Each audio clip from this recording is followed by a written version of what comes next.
Assalamualaikum viewers, welcome to my YouTube channel. Please subscribe my channel and hit the bell icon ताकि आपको नई videos की update मिलती रहे। अस्सलामुअलैकुम student, welcome to class 12। Student हम सीख रहे थे की चेन बनाना, जिसमें हमने अपना वाइट और येलो पार्ट थोड़ा सा बना लिया था। येलो पार्ट हमारा पहले कंप्लीट हो गया था, अब हम वाइट पार्ट बना रहे थे। फिर हमने वाइट पार्ट को अपने येलो पार्ट के साथ जोड़ दिया था, यानी कि हमारी जो अंडे की जर्दी है या एग यॉक है उसके साथ हमने एग वाइट को जोड़ दिया। अब हम इसकी 5th लाइन स्टार्ट करेंगे। 4th रो हमने बनाई थी और फिर हमने इन दोनों को एक साथ अटैच कर दिया था। अब हम 5th रो बनाएंगे। इस रो में हमारे 60 स्टिचेस होने चाहिए। तो सबसे पहले हम बनाएंगे फर्स्ट स्टिच में सिंगल क्रोशे। फिर अब आप गौर से देखिएगा कि सेकंड स्टिच में डालेंगे, हमने फर्स्ट स्टिच में डाला था। अब ये हमारा सेकंड स्टिच है। मेरे लेफ़्ट साइड वाला जो थंब है ये सेकंड स्टिच के पास है। अब यहाँ हम अपना क्रोशे हुक डालेंगे और हम बना लेंगे अपना सेकंड सिंगल क्रोशे। उसके बाद हम फिर लेंगे थर्ड अपना स्टिच और इसके अंदर हम बना लेंगे अपना थर्ड सिंगल क्रोशे। हमारे 3 सिंगल स्टिचेस बन गए। अब हमने 4th में एक 4th स्टिच बनाना है और एक इंक्रीज स्टिच करना है, तो हमारे हो जाएंगे 5 सिंगल क्रोशे हमारे चौथे स्टिच में। हमने 4th स्टिच में अपने 2 स्टिचेस बनाने हैं। हमने 4 अपने स्टिचेस में काम कर लिया है और हमारे 5 स्टिचेस हो गए, क्योंकि इंक्रीज स्टिच हम बना रहे हैं। तो ये हमारा इंक्रीज स्टिच है, ये हमारे 5 सिंगल क्रोशे बन गए। इसी तरीके से आपने इसी पैटर्न को रिपीट करना है 5 दफ़ा, तो आपके टोटल 30 स्टिचेस हो जाएंगे। 30 स्टिच जब हमारे बन जाएंगे तो फिर हम स्लिप स्टिच बना के अपने इस रो को भी कंप्लीट कर देंगे। ये अब मैं बनाने वाली हूँ स्लिप स्टिच। ये स्लिप स्टिच बन गई है और ये हमारी 5 रो कंप्लीट हो चुकी हैं। अब हम अपने 6th रो स्टार्ट करेंगे। ये 6th रो जो है ये सिंपल नहीं है, इसमें थोड़ा सा हमारा ऑल्टरनेटिव काम होगा, बार बार हमारे पैटर्न बदलेंगे। तो हम सबसे पहले इसमें 2 चेन्स बनाएंगे। अभी तक हम अपने पैटर्न को करने के लिए एक चेन बना रहे थे और फिर हम काम स्टार्ट करते थे, लेकिन अब हम 2 चेन्स बनाएंगे। ये वाले पैटर्न्स जो हैं अब इनको आप थोड़ा गौर से देखिएगा और इन पर थोड़ा ध्यान भी दीजिएगा। अब हमने 2 डबल क्रोशे बनाने हैं। अब सिंगल क्रोशे नहीं बनाने हैं, हमने 2 डबल क्रोशे बनाने हैं। ये मैंने पहले स्टिच में अपना डबल क्रोशे बनाया है एक। अब हमने एक और डबल क्रोशे बनाना है इन द सेम स्टिच, उसी स्टिच में जिसमें हम काम कर चुके हैं। तो देखें स्टिच थोड़ा सा लूज़ हो चुका है, इसी के अंदर हम दोबारा अपने क्रोशे डालना है, लेकिन एक दफ़ा बल लेना है पहले से ही, जैसे कि हम डबल क्रोशे के लिए लेते हैं। तो ये हमारे 2 डबल क्रोशे हो गए एक ही स्टिच में। इसी तरीके से हमने मज़ीद 3 में काम करना है, यानी हमने टोटल 4 स्टिचेस में 2 डबल क्रोशे बनाने हैं। तो हमारे टोटल 8 डबल क्रोशे हो जाएंगे और स्टिचेस हमारे यूज़ होंगे 4।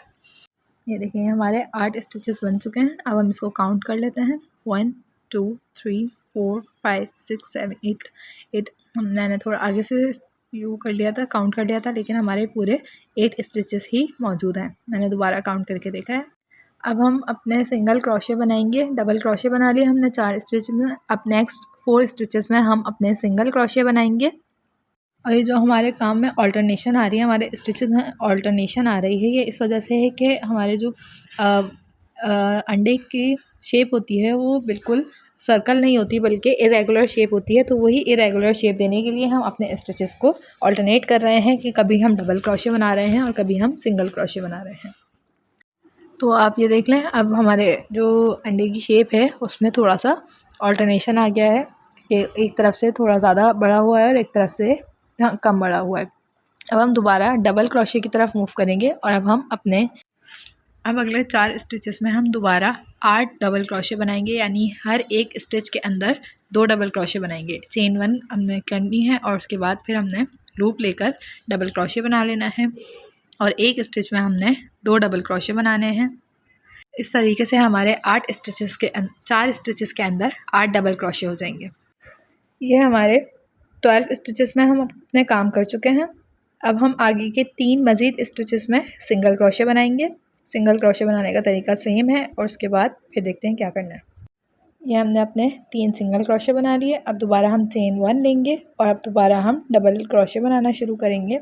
पहले हमने ओवर लूप करना है, दोबारा हम डबल क्रोशे बनाएंगे, लेकिन इस बार हम एक स्टिच में 2 डबल क्रोशे नहीं, बल्कि हर एक स्टिच में हम सिंगल डबल क्रोशे ही बनाएंगे। तो इस तरीके से हमारे 3 आगे के स्टिचेस में 3 डबल क्रोशे बनेंगे और उसके बाद हम दोबारा 3 सिंगल क्रोशे बनाएंगे। तो हमने अपने डबल क्रोशे बना लिए हैं। अब हम स्टार्ट करेंगे 3 सिंगल क्रोशे और इसको सिंपली तरीके से बनाएंगे जैसे हमने अभी तक पिछला बनाया है। तो आप देख सकते हैं इसका इरेगुलर शेप जो है वो आना शुरू हो गया है हमारे अल्टरनेटिव स्टिचेस की वजह से, कि कभी हम ज़्यादा स्टिचेस ले रहे हैं, कभी कम ले रहे हैं, कभी डबल और कभी हमने सिंगल क्रोशे लिया है। सिंगल क्रोशे लेने के बाद अब हम एक चेन लेंगे और अब डबल क्रोशे बनाएंगे हम कम से कम 5 चेन्स में। अब 5 स्टिचेस में हम इस तरीके से डबल क्रोशे बना लेंगे और उसके बाद जो हमारे पास स्टिचेस बचेंगे फिर हम देखते हैं कि हमने क्या करना है। अभी देखिए हमारी टोटल 5 डबल क्रोशे हमने बना लिए हैं। अब आगे की हम रॉ में एक सिंगल क्रोशे बनाएंगे और उसके बाद हम दोबारा से 3 अपने डबल क्रोशे बना के फिर हमारे पास आखिर के 1 या 2 स्टिचेस बचेंगे। हम उन 2 स्टिचेस में अपना सिंगल क्रोशे बना लेंगे। तो पहले हम डबल क्रोशे बना लेते हैं। तो ये देखें डबल क्रोशे बन गए। अब हम बनाएंगे इसके आखिर के 2 स्टिचेस में सिंगल क्रोशे। ये पहला सिंगल क्रोशे बनाया और ये एक और स्टिच में हमने सिंगल क्रोशे बनाया, तो हमारे स्टिचेस पूरे हो गए। अब हमने स्लिप स्टिच बनानी है, वो हम बनाएंगे हमारा जो शुरू का स्टार्ट का था इसके दूसरे स्टिच में इसको डालेंगे और यहाँ पर हम स्लिप स्टिच बना देंगे और अब धागे को हम खींच देंगे। ये कंप्लीट कर लेने के बाद अब हम एक और चेन लेंगे, क्योंकि स्लिप स्टिच बनाने के बाद एक चेन लाजमी लेनी होती है। ये एक चेन ले ली और अब हम अपने धागे को कट कर लेंगे। बहुत ज़्यादा लंबा नहीं लेना, इस तरीके से कट करके और फिर इसको हम मज़ीद मजबूती से खींच लेंगे। तो ये हमारा बन गया है देखें ऑमलेट। अब इसको हम बनाएंगे। ये जो हमारे पास एक्स्ट्रा धागा बचा हुआ है इसको हम अपने निडल लेंगे और इसके अंदर अपने सुई को डालेंगे, धागे को डालेंगे और पीछे हम देखेंगे स्टिचेस जो लूज़ स्टिचेस होंगे उसमें से सिंगल धागा लेना है, क्योंकि अगर हम पूरा लेते हैं तो वो आगे की तरफ नज़र आएगा। अगर हमने इनविजिबल स्टिचेस लेने हैं कि आगे नज़र ना आए तो फिर हमें इस तरीके से पीछे के स्टिचेस से लेना होगा। और अगर हमारे पास सुई ना हो तो फिर हम इस तरीके से अपने क्रोशे हुक को एक स्टिच में डालकर और इस तरीके से धागे को एक्स्ट्रा धागे को खींच सकते हैं। ज़्यादा नहीं खींचना वरना हमारा आगे से मुड़ जाएगा। अब देखें जहाँ वो वाला हिस्सा जहाँ पर हमारा येलो पार्ट है वहाँ से हम पूरे स्टिच में से गुजार सकते हैं, हमें आधे स्टिच में से गुजारने की ज़रूरत नहीं है। इस तरीके से हम धागा खींच लेंगे ताकि हमारा जो स्टिच है वो अंदर की तरफ हो जाए। अब देखें जो येलो पार्ट है ना वो ऊपर येलो पार्ट से ढका हुआ है तो नज़र नहीं आएगा, इसलिए मैंने यहीं से धागा पहले काटा, तो थोड़ा अंदर घुसाया उसको और फिर यहाँ से धागा हमने काटा और इसको वापस बिल्कुल अंदर कर दिया, दबा दिया ताकि अब ये बाहर ना आए। और ये हमारा जो ऑमलेट था वो तैयार हो चुका है। अब बारी आएगी इसमें की चेन लगाने की, तो मैं की चेन ले लूँगी। की चेन्स के साथ अक्सर इस तरीके से जंप रिंग आती है। ये जंप रिंग है, इसको आप खोलेंगे और फिर हम लगाते हैं। पहले मैं इसको खोल लेती हूँ फिर हम लगाते हैं। तो जंप रिंग खोलने के बाद मैंने पहले इसको अपने स्टिच में डाला और स्टिच आपने वो वाला लेना है जहाँ सिंगल क्रोशे बना हुआ है और फिर उसके बाद आपने अपनी चेन को डाल के और इसको दोबारा से बंद कर देना है।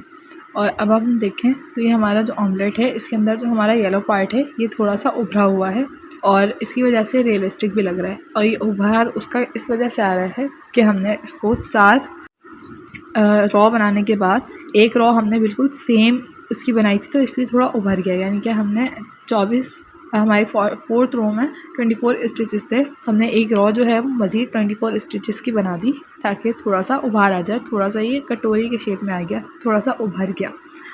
तो ये काम होता है अगर हमें किसी चीज़ को उभारना हो तो इस तरीके से हम इसको बना सकते हैं। तो ये हमारा ऑमलेट है। अगर आप चाहें तो इसमें एक रॉ और बढ़ा सकते हैं। आज के लिए इतना ही है। हमारी की चेन पूरी हो चुकी है।